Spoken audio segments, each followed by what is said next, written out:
So what if I told you that most leaders are loyal to the wrong team and that this one mistake might be holding your organization and your leadership back? You see, the best leaders aren't just loyal to the team they lead, they're loyal first to the team they're on. And until you make that shift, you will always feel torn between protecting people and pushing the organization forward.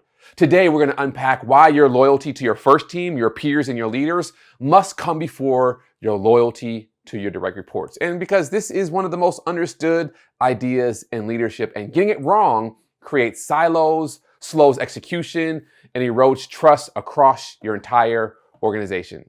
My name is Seth Yelorda, and I'm a speaker, coach, and consultant. I work with organizations and individuals to help them reach their personal and professional goals so they can achieve more. And in this video, we're diving into a concept that comes straight out of organizational psychology and team dynamics. It's the idea of the first team.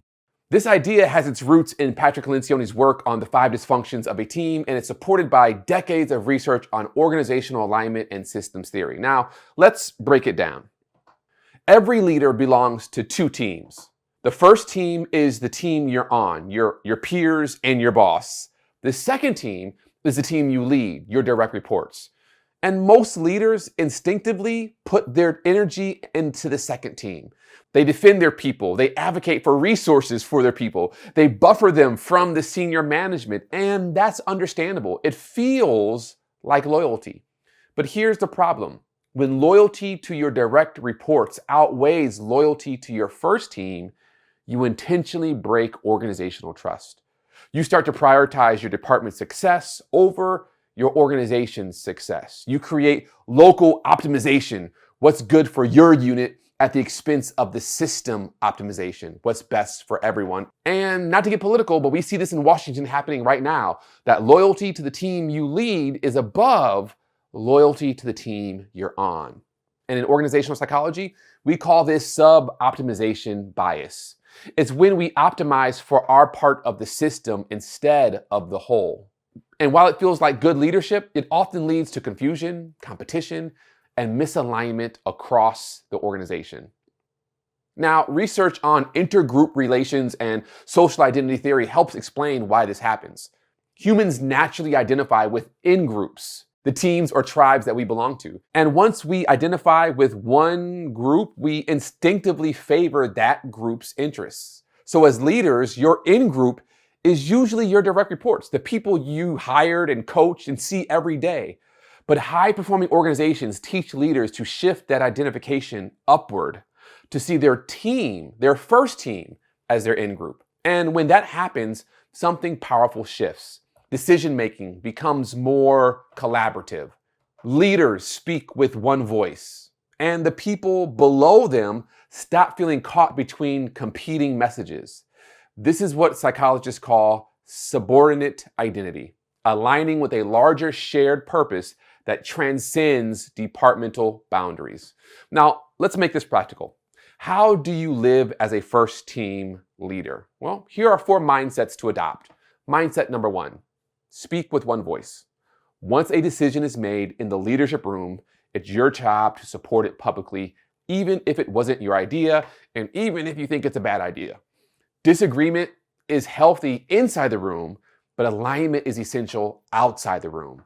Otherwise, you breed confusion and you erode credibility. Mindset number 2, think system, not silo. When a decision lands on your desk, don't just ask, what's best for my team, but ask what's best for the organization as a whole. That's systems thinking, seeing how each part influences the entire system. Mindset number 3, coach up, not just down. Great leaders help their direct reports understand the why behind organizational decisions. They translate strategy into meaning. They teach their teams that leadership is about alignment, not always agreement. Mindset number 4, check your ego. If your department always needs to win, then the organization is losing. Leadership is not about being right, it's about being responsible for the bigger picture. Let me give you a real world example. A few years ago, I worked with a healthcare organization where every department head was fighting for more staff. And that happens a lot within healthcare. The nursing leaders blamed HR blamed finance, finance blamed operations. Everyone was frustrated, but everyone was right from their perspective. The breakthrough didn't come until the executive team reframed their fundamental questions they were asking. Instead of asking, how do we get what we need? They asked, what decision serves the system best? Within a week, they made cross-departmental shifts that improved patient care and reduced burnout, all because they started acting as first team. So here's the challenge. This week, in your next leadership meeting, pay attention to where your loyalties lean. Do you find yourself defending your team or advancing the organization's mission?